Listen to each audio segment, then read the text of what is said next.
itu coronavirus. Coronavirus adalah keluarga besar virus yang bermula daripada selesema biasa hingga ke penyakit yang lebih teruk. Seperti Middle East Respiratory Syndrome, MERS, dan Severe Acute Respiratory Syndrome iaitu SARS. Coronavirus novel atau lebih dikenali COVID-19 adalah strain baru yang belum dikenal pasti sebelum ini pada manusia. Coronavirus adalah zoonotik, ianya adalah virus yang datang dari haiwan kepada manusia. Penyelidikan terperinci mendapati bahawa SARS datang dari kucing musang dan MERS pula datang dari unta. Begitu juga dengan COVID-19 yang datang dari kelawar. Pada penghujung tahun 2019, dunia telah digemparkan dengan berita penyebaran virus COVID-19 ini di Wuhan, China.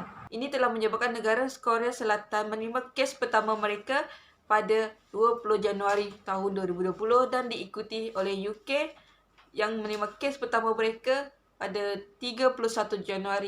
Hal ini telah menyebabkan kerajaan negara tersebut mengambil tindakan bagi mengelak ataupun mengurangkan penyebaran COVID-19 di negara mereka. Bagi menangani penyebaran wabak COVID-19 ini, Korea Selatan dan United Kingdom telah mengamalkan 3 fasa untuk mengurangkan penyebaran wabak COVID-19. 3 fasa tersebut ialah mengesan, membendung dan rawatan. Di mana untuk membendung, Korea Selatan dan United Kingdom telah mengarahkan syarikat-syarikat swasta untuk melakukan ujian diagnostis dan mengeluarkan kit ujian untuk saringan COVID-19. Kit ujian COVID-19 ini akan diedar ke seluruh pusat saringan COVID-19 di negara mereka.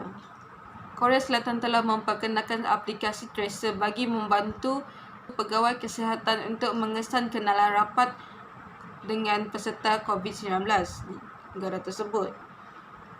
Untuk fasa rawatan, negara Korea Selatan telah mengenal pasti dan melindungi kumpulan risiko tinggi. Korea Selatan telah mendefinisikan 7 kumpulan berikut yang berisiko lebih teruk daripada COVID-19, iaitu warga emas yang berumur 65 tahun ke atas, berpenyakit kronik seperti hati, diabetes, kegagalan ginjal, penyakit jantung dan HIV, wanita mengandung, kanak-kanak dan juga penyakit barah yang memerlukan rawatan kemoterapi. Di UK telah diumumkan lockdown pada 23 Mac 2020 dan rakyat dinasihati untuk tidak keluar rumah tanpa keperluan khas ataupun berkeperluan penting. Selain itu, perjumpaan hanya tidak lebih pada 2 orang dibenarkan dan semua kedai tempat ibadah, gimnasium, perpustakaan telah ditutup. Kerajaan UK telah mengambil tindakan untuk memindahkan rakyatnya dari Wuhan, China dengan menyediakan pesawat khas untuk membawa pulang rakyat mereka ke UK. Dengan menggunakan pesawat khas, sebanyak 118 orang dari Wuhan telah dibawa pulang dan diasingkan untuk dikuarantinkan.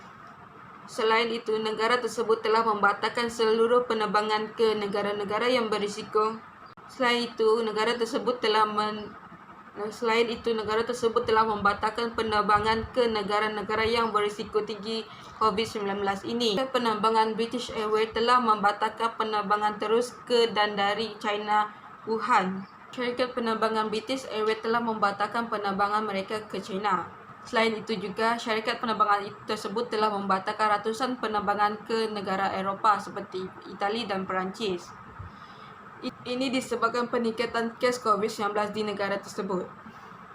Bagi mencegah penyebaran jangkitan virus COVID-19 ini, kita hendaklah mengikuti standard saranan yang telah disarankan, iaitu mencuci tangan secara berkala, menggunakan topik muka ketika berada di luar rumah dan mengamalkan amalan batuk dan bersin dengan betul. Selain itu juga, masakkan daging dan telur haruslah dengan teliti dan elakkan kontak secara rapat dengan orang lain dan elakkan hubungan rapat dengan orang yang mengalami gejala pernafasan seperti batuk dan bersin.